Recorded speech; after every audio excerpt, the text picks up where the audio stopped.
Tere siit Euroopa Parlamendist Strasbourgist. Mul on ikka rõõm kõiki tervitada, nii nagu viimased 5 aastat, nii jätkub see sama traditsiooniga, et tuleb anda tagasisidet oma valijatele, oma endistele valijatele, oma tulevastele valijatele ja loomulikult kõikidele vaenlastele sotsiaalliberaalsest servast, kes ei ole siiamaani veel konservatiivseid kandidaate toetanud. Kuid äkki kunagi avastavad, et nendel on alati õigus olnud ja valivad ka konservatiivseid kandidaate. On 17. juuli kell 16.00 kohaliku aja järgi, ehk et Eestis on kell juba 5 õhtupoolikul. Ja praegu on siin toimumas, ja muidugi on kolmapäeva õhtupoolik, igaks juhuks mainin ära, on toimumas siis uue parlamendi koosseisu kõige esimene avaistungite nädal siin Prantsusmaal Saksa piiri ääres Strasbourgi linnas, nagu öeldakse saksa keeles, ja loomulikult anda siis kiire ülevaade, et mis on nendel päevadel siin toimunud, mis saab toimuma veel homme, ülehomme, ja öelda kohe kiiresti ära, et tegemist on ka selle suve kõige viimase nädala ülevaatega, kuna peale seda avaistungite nädalat Strasbourgis toimuvad ainult mõned üksikud koosolekud järgmisel nädalal Brüsselis, kuid sisuliselt minnakse tegelikult juba suvepausile ja tagasi tullakse augusti lõpus. Nii et kogu Brüsseli bürokraatiamasin ja Euroopa Liidu ametnikud sisuliselt terve augustikuu ju puhkavad. Viimastel päevadel on sisuliselt toimunud poliitgruppide toimima lükkamine, on toimunud valimised Euroopa Parlamendi ametikohtadele.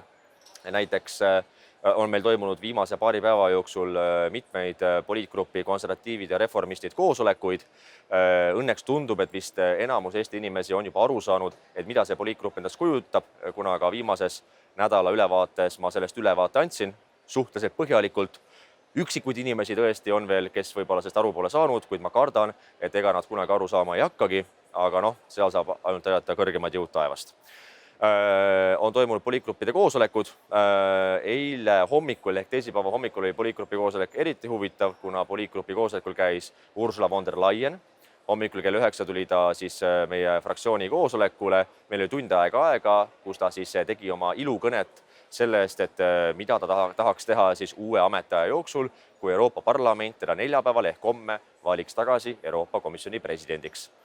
Ja tema see umbes 20-minutiline siis sõnavõtt, mis oli kampaania vaimus, rõhutas sellele, et kuidas tema tahab töötada selle nimel, et tõsta Euroopa konkurentsivõimet majanduslikult, kuidas tagada, et Euroopa suudaks rohkem ise toota nii materjale, toiduaineid, tehnoloogiat ja vähem sõltuma näiteks Hiinast, USA-st, Venemaast ja nii edasi. Siis ta muidugi kiitis ka seda, et mismoodi immigratsioonipoliitikat on kontrollima saadud tema juhtimisel, et möödunud aastal võeti vastu migratsioonipakt. Selle lause ütlemine tekitas kohe häälekat nurinat meil poliitfraktsioonis, ka lätlaste poolt näiteks, kes olid mu kõrval istumas kohe. Sest et see immigratsioonipakt tegelikult ei lahenda mitte midagi, sest et enamus immigratsioonipaktist oleks juba ammu olnud teostatav, kuid liikmesriigid puht ideoloogilistel põhjustel pole soovinud seda teha, kuid uues migratsioonipaktis on kirjas ka näiteks ümberjagamiskvoodid. Nii et selle avaldusega läks von der Leyen muidugi kohe libedale teele eile hommikul. Nii et toimus selline propagandakõne. Samas talle esitati teravaid küsimusi, näiteks selle kohta, et ilmselgelt näiteks vaktsiinihanked tema juhtimisel olid väga selgelt lõhnavad korruptiivsuse järgi.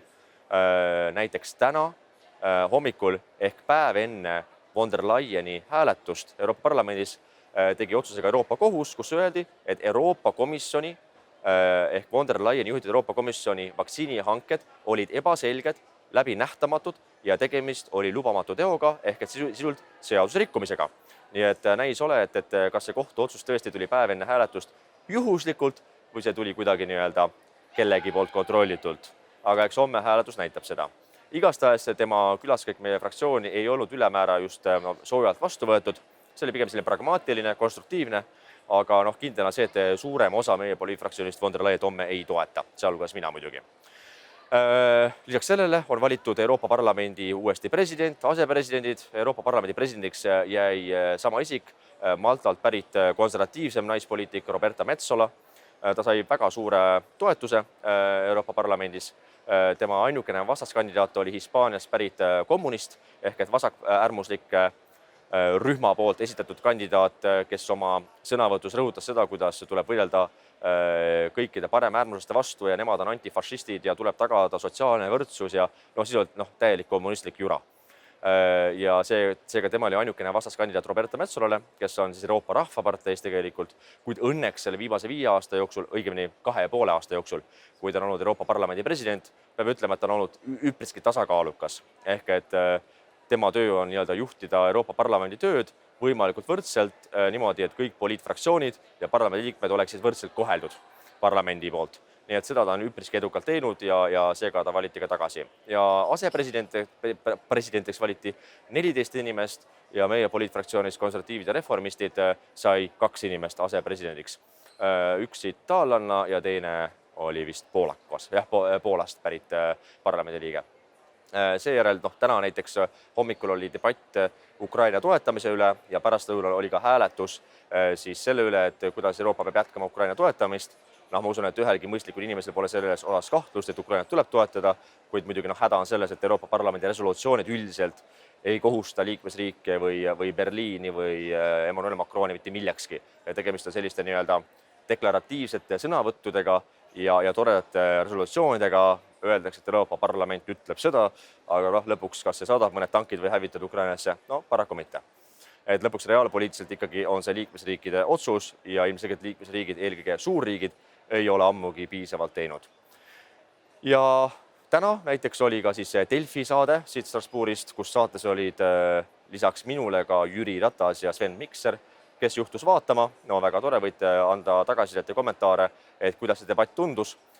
Debatt, kus arutasime Ameerika Ühendriikide presidendi valimisi, Donald Trumpi üle, samuti Eesti sisepoliitika üle, Euroopa Parlamendi uue koosseisu üle, samuti Ursula von der Leyeni teemadel. Ja kes seda pole veel vaadanud ja ka soovib vaadata, siis see on kindlasti järelvaatav Delfi lehel, nii et igaühe enda vaba valik.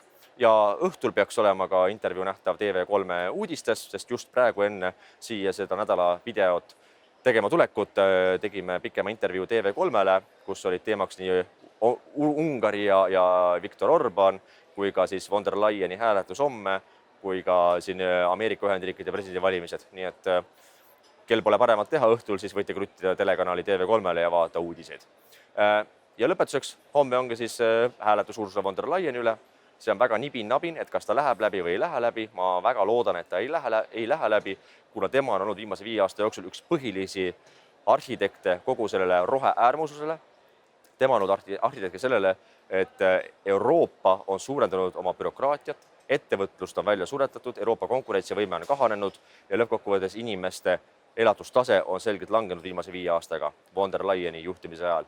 Nii et ma väga loodan, et ta ei saa homme uuesti Euroopa Komisjoni presidendiks ja seetõttu peaksid hakkama siis liikmesriigid uuesti otsima uut kompromisskandidaati, kes võiks olla puhtama taustaga, natukene plekitum ja natukene konservatiivsem.